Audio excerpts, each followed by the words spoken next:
was not happening. I just started the recording. All right, guys, I'm going to start this off. Welcome to our Thursday book launch. My name is Malika Albrecht, and I am the founding editor of Redheaded Stepchild, and we'll be putting up a new issue coming up soon. I am so excited tonight to see some fabulous poets here that I know, and to celebrate Michael Jennings' most recent book. We were just talking about, you're going to read a New Orleans poem, so I'm so excited. Michael Jennings was born in the French Quarter in New Orleans and grew up in East Texas and the deserts of southwestern Iran. He graduated from the University of Pennsylvania, and I'm understanding that quite a few of your fellow graduates or classmates are here tonight, which is fabulous. There must have been something in the water in that school, because I tell you what, y'all are a crew that just really always astounds me with your work. This is your 14th book. I have to even count. Is it your 14th book? I don't know. Some of the work has been republished in various books. So it's maybe as many as 14. It's at least 13. I was gonna say it's at least 13. I know that much. So we are celebrating The Dark Mothers tonight.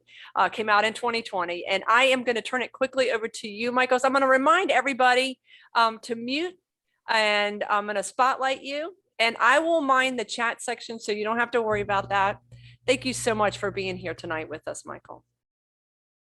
Well, it's my pleasure, and thank you for having me, and for all the people that came. I was so thrilled to hear Jay's reading on which you hosted, and so I was delighted to be invited. I'm going to read from 4 small recent books that I call The Dark Mothers Quartet, somewhat whimsically. Basically, it's a story of landscapes and weathers and the characters that inhabit them. I spent most of my early childhood in Texas, and this first book, Summoning the Outlaws, with this great Remington painting, came out with Kelsey Books. It comes out of that early Texas world, or at least its ambience. The first section contains poems based on the photographs of Dorothea Lange that I've introduced with a quote from J. Russell Smith in the 1925 edition of the magazine North America, and which was recorded in Dorothea Lange's notes. I love this quote. "A lion does not write a book, nor does the weather erect a monument. At the place where the pride of a woman was broken for want of a pair of shoes, or where a man worked 5 years in vain to build a home and gave it up bankrupt and whipped, or where the wife went insane from sheer monotony and blasted hope." All the titles of these poems come from the Dorothea Lange photographs themselves. And this one is called Woman of the High Plains, Texas Panhandle, 1938. She stands, her long bones dark against the sky, one hand on neck, the other pressed to her brow, and she is laughing as though out of nowhere something had just dawned, as though somehow something besides wind had passed through here on its way to the mountains. Listen, out here the strained hollow faces of summer grow stranger in winter. The moth clouds get eaten by bats from the north, and the long faces of worry become the low eyeless dwellings of the horizon, some small smoke rising from the chimneys.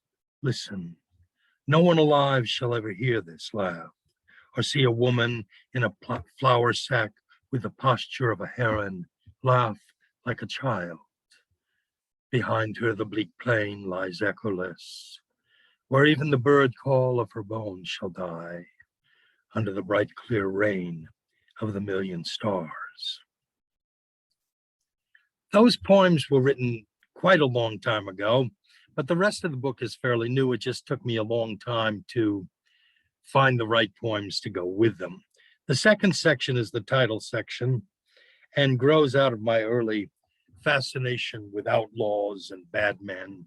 I once heard a philosophy professor say, Western thought is a braid of Hebrew and Greek, the Hebrew hero being Job, embodying obedience, the Greek being Prometheus, the outlaw, the rebel, which put me in the mind of Oscar Wilde's comment while he was in St. Louis on hearing of the death of Jesse James. He said, Americans are certainly hero worshippers and always take their heroes from the criminal classes. This is the first of those poems called Bad Men of the Old West. They are mostly skinny men with big eyes and scuzzy beards, who died ragged in holey socks, with so many bullet holes in their bodies you can hardly count them. And yet their memento mori photographs, in which they are propped up by the grim townsfolk or laid out in a buckboard or on an undertaker's slab, startle us with the banality of their quietude after so much violence. We have killed here the devil's spawn, the photographs seem to say. Here are the wages of sin, and we are neither proud nor sorry. They pass through like any spell of bad weather, and we went back to our commonplace lives in our kitchens and on our front porches and wrote ballads and dime novels about them as if they were anything but poor, angry men gone astray, imagining them all steely nerved and remorseless, pretending we never killed them.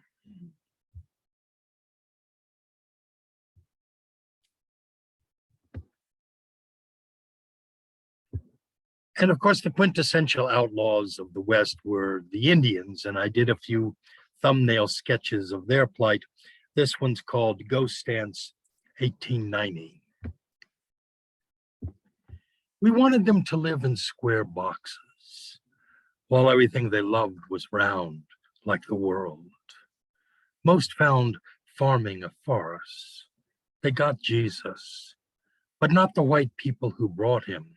They decided to dance them away, the square-footeds, dance so the iron horse would die in its tracks, dance the return of the limitless grasses and their hooved brothers and sisters, dance the return of rivers to their true names, and earth free again of hoarders and marauders. And then they were slaughtered in a circle of blue coats for dancing. The third section of the book is called Alma's House, and it's entirely autobiographical. Alma meaning soul or spirit or love, depending on the language. This is the title poem from that section, Alma's House. I keep seeing this muddy, sometimes sun-baked road from Alma's crooked porch on the Negro side of Beaumont, Texas, circa 1955. It's where I stayed when my parents were away, a world of tumble-down shacks and angry young men that Alma kept at bay whenever I was out there. Except for Nick, Alma's husband, who sometimes mowed our lawn. I knew only the women, who took me to church in their big white dresses and enormous hats, and sang hymns as if they meant them. Nick called me honey and stroked my hair. He was the color of dried tobacco leaves and seemed older and more tired than any man I'd ever met, but also kinder.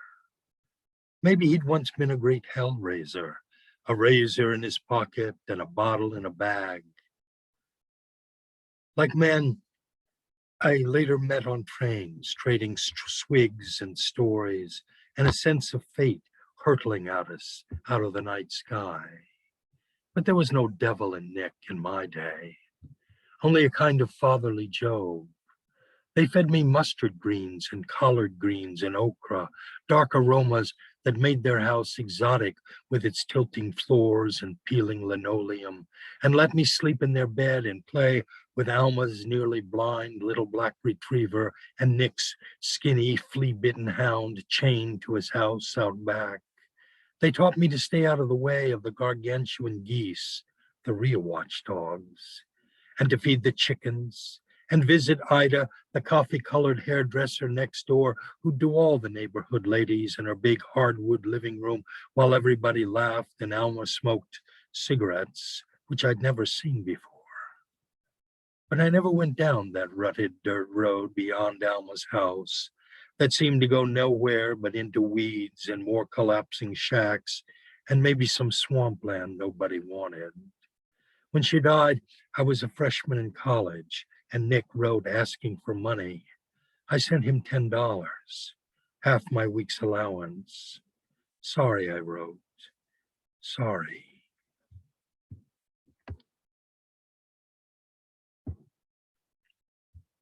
I think my poems are largely about place and displacement. And after Texas, I found myself rather abruptly set down in the desert oil fields of Iran, my father being in the oil business. And that culture shock and that brutal, beautiful landscape led some years later to the first poems I ever kept, about a kind of primal place, a sort of dream time, which I eventually came to realize were written largely out of a sense of homesickness, or maybe closer to the Welsh word, which I just learned from Susan Deercloud, hireth, roughly meaning a longing for an ancient home that perhaps never existed. I collected many of these in the first section of this book, done by Future Cycle Press, called Where She Dances. The second section contains what I call hymns to the great she, and we'll get back to them at some point. But I realized that I was homesick, but the realization that I was homesick for a place that had never been mine in the first place eventually led to the writing of this farewell poem to that place and those people and the rub of the two cultures. It is the longest poem I'll put you through tonight.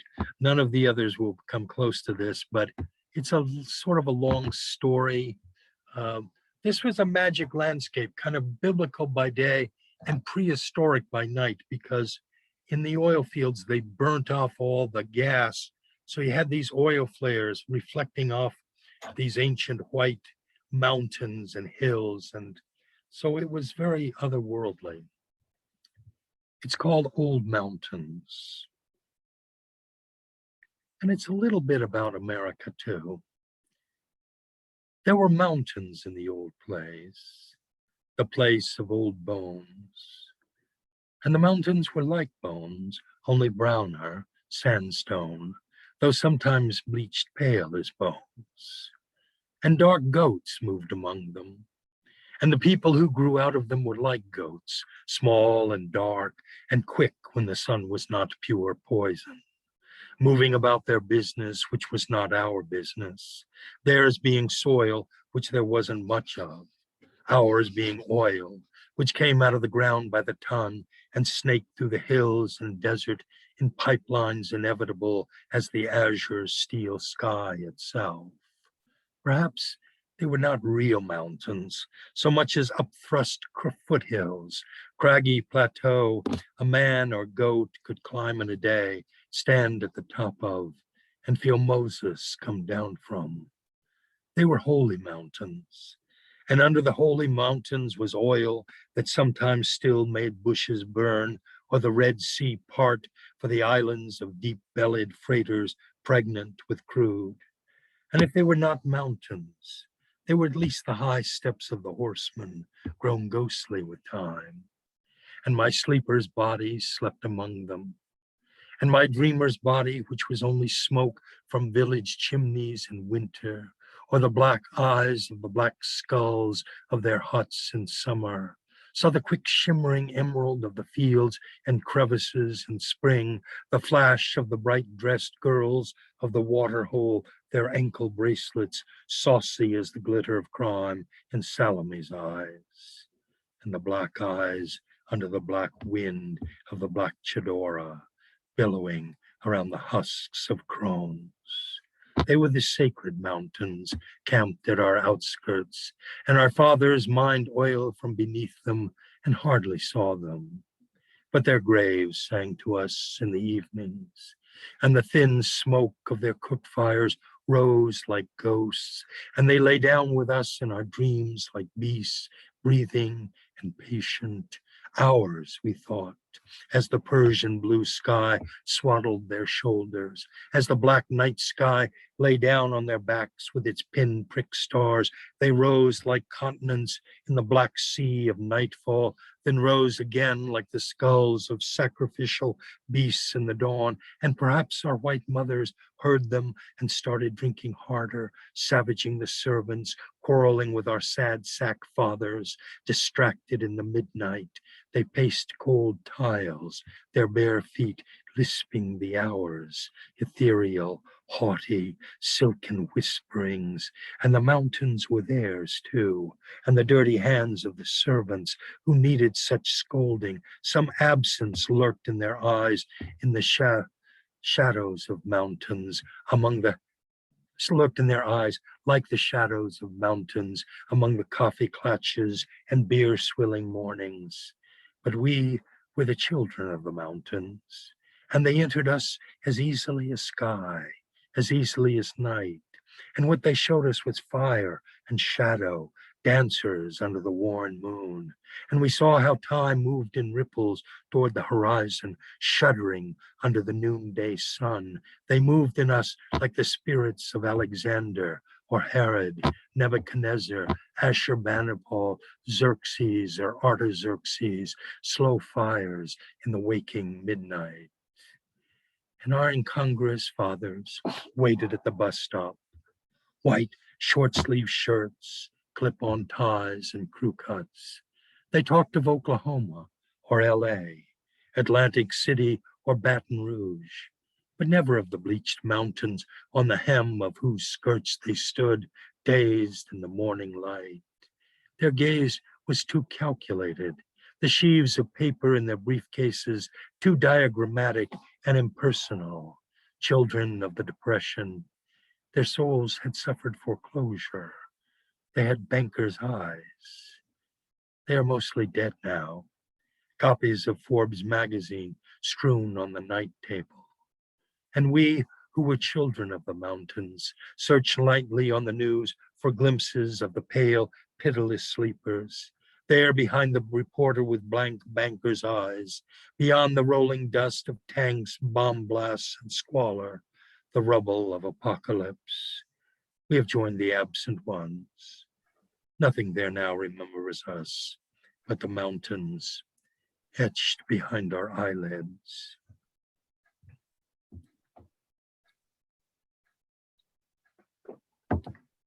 Several decades later, I found myself living with my Muse editor wife and young son, overlooking one of the Finger Lakes in upstate New York, a landscape so deliciously different from the desert I still wore in my heart that I wanted to possess it by running my tongue over it, so to speak.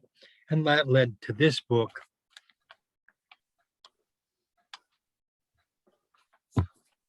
called The Moon's Children.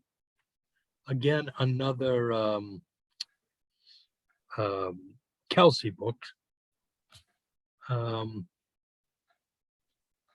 this is the poem from the first section called A Circle of Seasons, in which I really just follow the seasons through this kind of dramatic climate. This one's called Remains. My son guides me up the long hill, squelching in runoff, along trails narrow as goat paths through the trees, to show me the strewn bones of a deer nested in her shed shreds of fur, almost golden, where some wood spirit laid her to rest, and the coyotes and crows stripped her, leaving only a hoof and furred knuckle intact among a clutter of collapsed ribs. He shows me the clean white vertebra, the pelvis with its odd eye hole, the knees still attached with some last rope of sinew. This is his find.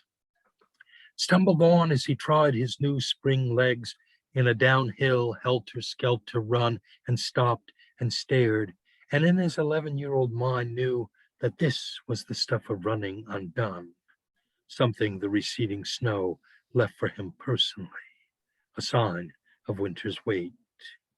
We eye it together.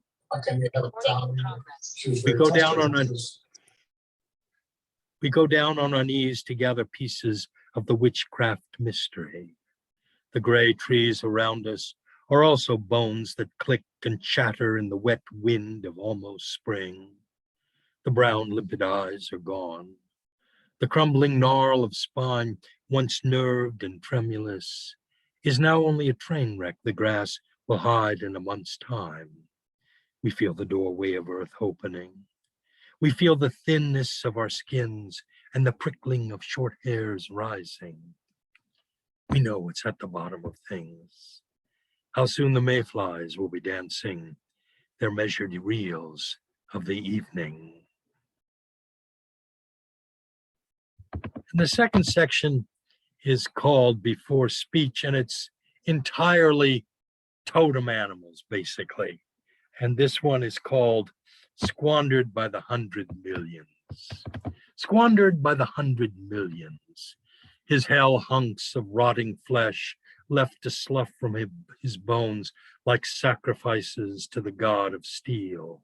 One and one and one. He died, she died, they all died. Their stunned unreckoning rose into stars, numberless as stars, and the night came, lifting him up with his black rage, and gave him back his magical curving horns, and lifted his mountainous woolly back skull onto the still larger mountains of black woolly shoulders, and polished his small black eyes and sharp hooves, his thunderous black bones, and patched his scraggy, reeking beard.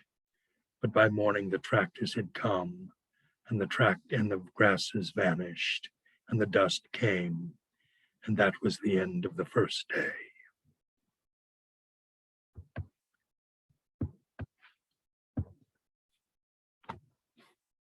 The last book, for which I named the whole caboodle, is called The Dark Mothers, and it's done by Black Spruce Press.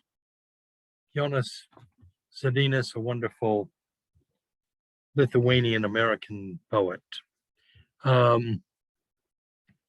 It's the most explicitly autobiographical and contains mostly longish poems. So I'm just going to do one, the shortest one actually, about my grandmother, who helped me raise me in my earliest years in the French Quarter. So this is from like the French Quarter. It's called simply Mary, 1901 to 1991.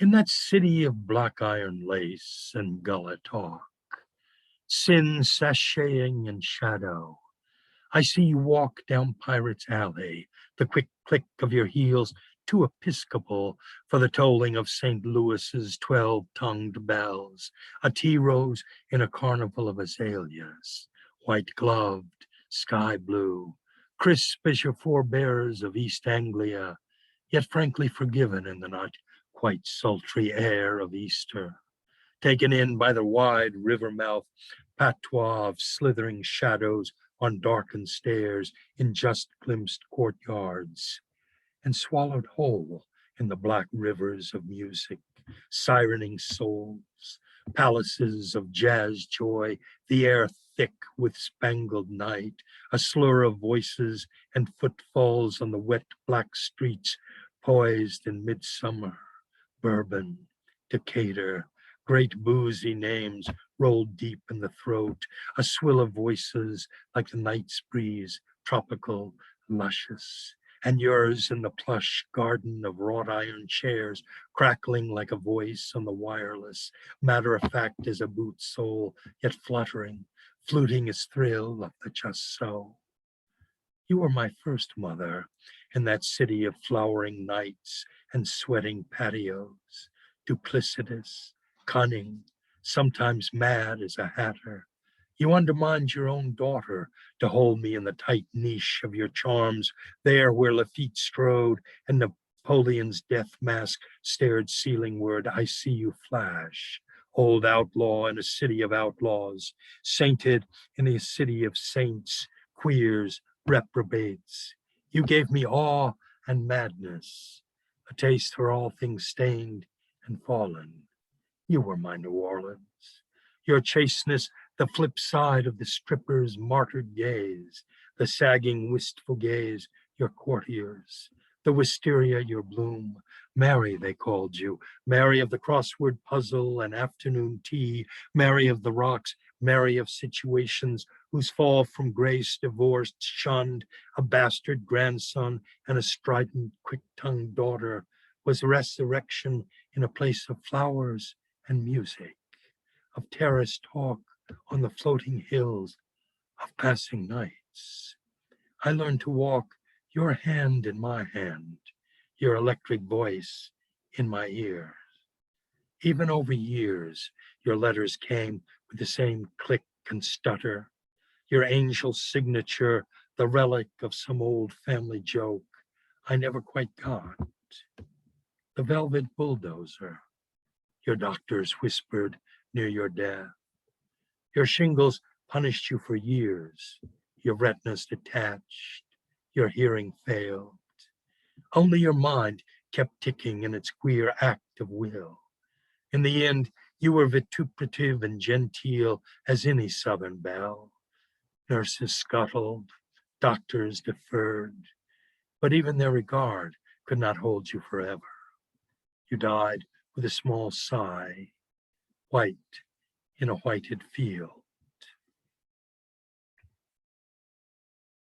And for the last poem, I'm going to go back to the Where She Dances and do the last of what I considered the great She Becoming You poems.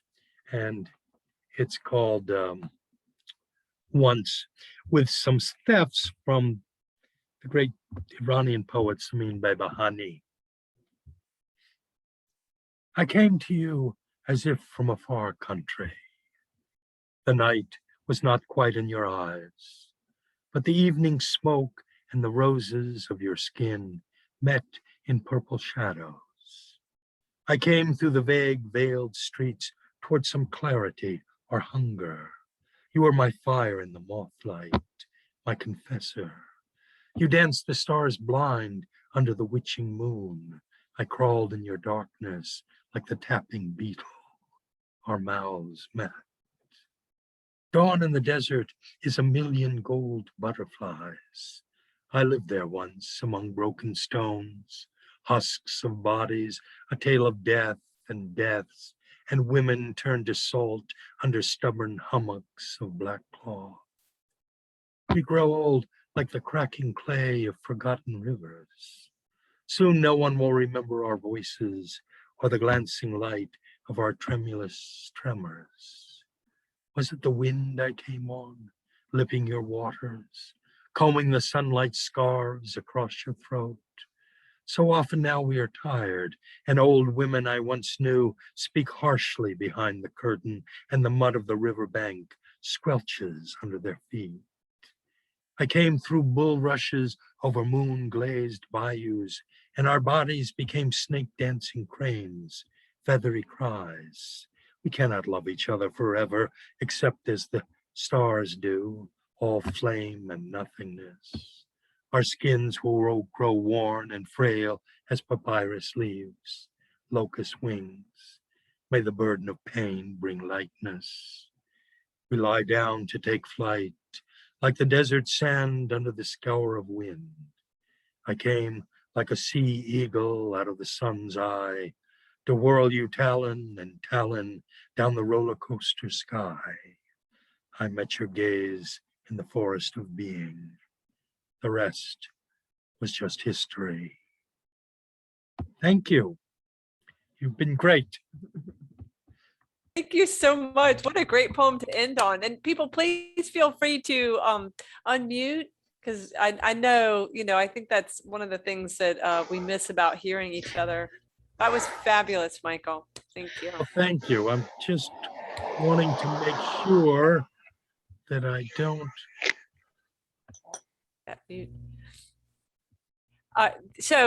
That was lovely. And I loved hearing from a lot of the different books, because it was interesting to me to hear, some similarities, but also where the differences were. And I was just really taken by the way that your language has a movement with it. I sometimes felt like I was being rocked. It was fascinating. And I had, I was picking up on the off rhymes and rhymes, but I also wondered, do you do syllabic count? I mean, because there was something so fascinating to me in how your poems move.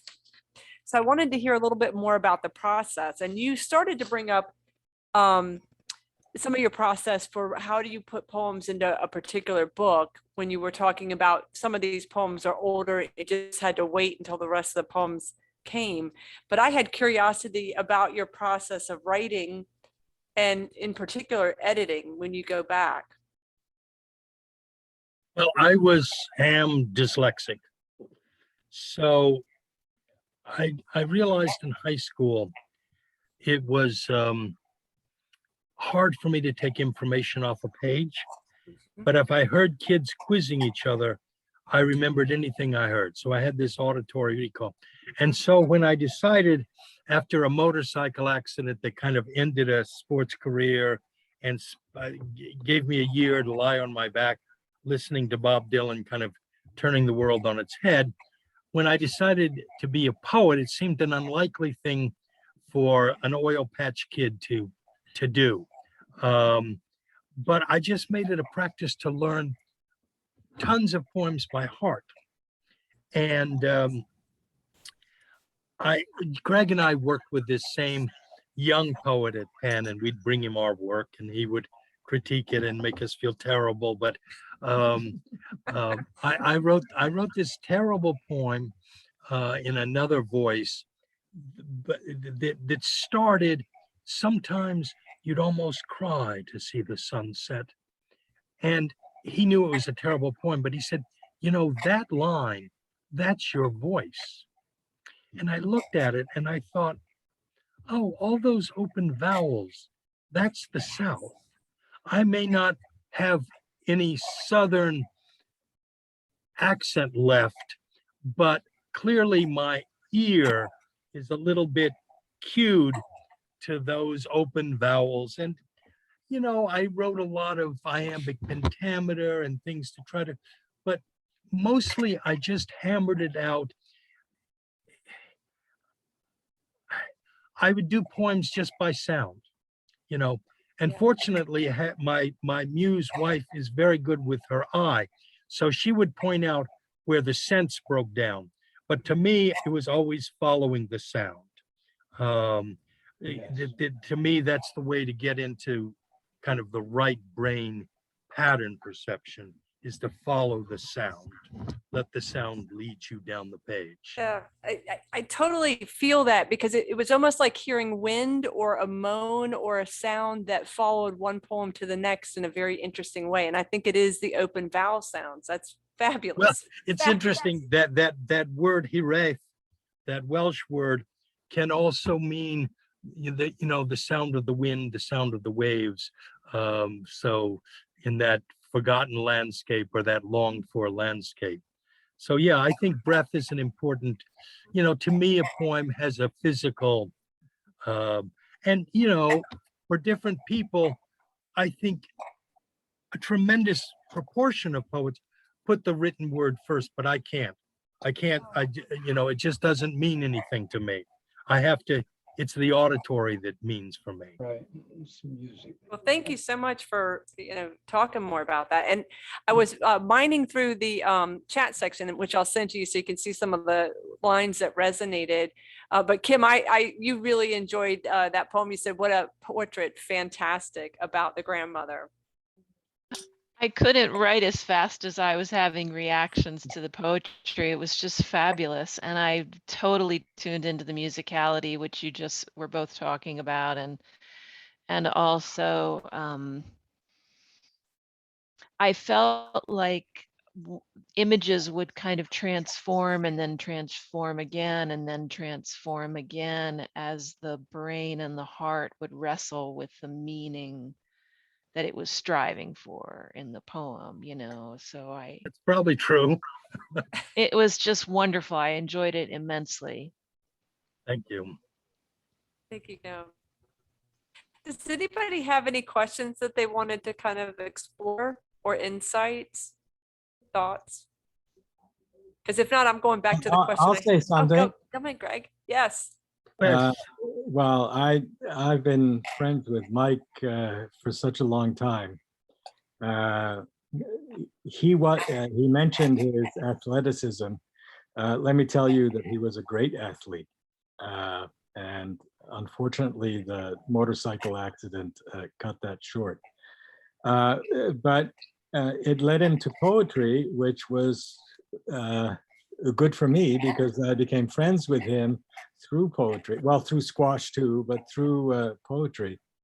And I must say that he is a poet that brings back the mythic into the contemporary life. He gives us a sense of the mythos, a sense of what we once intuitively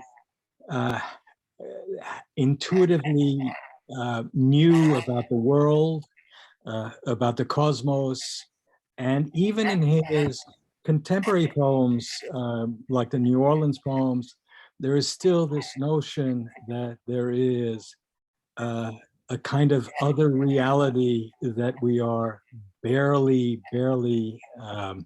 hooked onto. And I think that's his great talent. Musicality, yes, of course. I've always loved his music. And I think I understand when he says that the music comes first, and it's true that I feel that same way. I remember when we were undergraduates at Penn, I remember reading Yeats and feeling the music of Yeats without understanding Yeats. And I feel that Mike has absorbed that musicality that through the poems that he's read. But I think it's the great notion of the how our contemporary lives have lost the sense of the greatness that surrounds us, which he has brought back into his poems. That may not be a bad way of describing his use of language. It's athletic, very clearly. The sound patterns, he talked about Southern tradition, which I can definitely relate to since I'm a Mississippian. But I think in a way, in a strange way, he reminds me of Hopkins. There's a kind of driving quality to his language use, and I think that produces that deep music you're talking about. That's Dylan Thomas was the first Dylan too. Yes. voice I ever heard. Yes. So that had a kind of fundamental influence. Yeah. Yes. So there's Hopkins, and yeah. Yep. I have to say, Greg and I used to sit in my apartment and do all these silly exercises. Who could write the sonnet the fastest, and so on.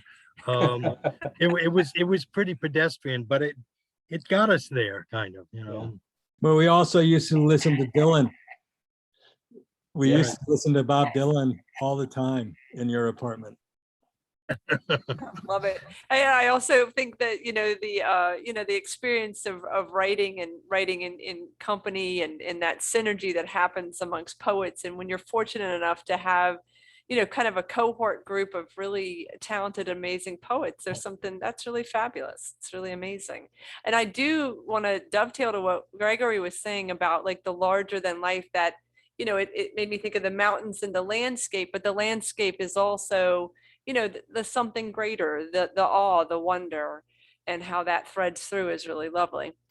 Well, I think I think Jung pointed out that maybe the soul is more out there than in here, that the land, and I also think that the soul knows itself mythically, that if you deny yourself that mythic awareness, you sort of cramp your soul. It's a small place to fit if you don't allow that. Right. Right. It's a little tight. Yeah. But I did want to talk more also about your experience of particularly the Quartet of the Dark Mothers and how you chose which poems went in which book. And you started to mention something about that in the beginning. I've always done poems in series. When I was recuperating from my motorcycle accident in Paris, I saw the Picasso exhibition and retrospective, and I was fascinated that every room had a different period. And when I started writing, I thought, yeah, I'm going to write a series that would be in this room, and then a series that would be in that room, and so on. And I nurtured those series in one way or another over long years, publishing bits and pieces and trying to cut out the fat. And it finally arrived at a point that I said, aha, I see how this can be finally sort of collected in 4 books. One is the sort of Americana book. The other is Iran and the Great She. The next is the Circle of Seasons and the animal sensibilities, the totem animals. And the last, the sort of biographical, most elegiac of the poems, I think. They are sort of farewells, the way most poems are ultimately sort of elegiac.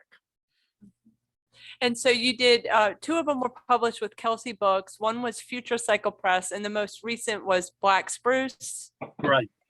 And do you have a preference for where people buy them, or is there ways that No, people it can doesn't. get? It doesn't. I think they're all on Amazon. It's sometimes frustrating because I'll look and one or another won't be readily there unless I put in the whole name.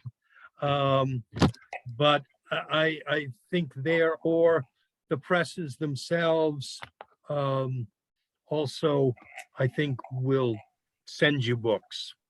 Okay, fabulous. Thank you. Does anybody have any questions? And I totally forgot to announce open mic. I don't know why, but so we'll probably do it rather loosely if y'all are okay with that. And if you have a question, jump in now.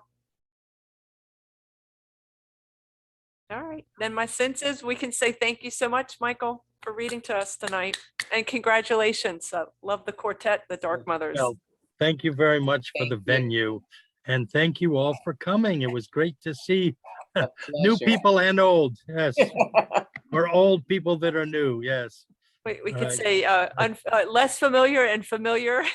right. Less familiar and familiar, and people I haven't seen in a long time in many cases. Yeah, you were saying with Lynn, it had been a number. I mean, that's fabulous. That's one of the beautiful things about Zoom. We were in Siberian Huskies together. That's Yeah, been a big part of my life for 50 years. Oh, mythic creatures. Yes, they are. that's You should awesome. say something about that, Mike. Mike is an expert on Siberian Huskies. And I know nothing, and I wanted to hear more about them as mythic, creatures. To be honest. Well, they are a little like having a little wolf pack, but they are more personable than wolves. I've written 3 books on the breed, and I have judged them all over the world.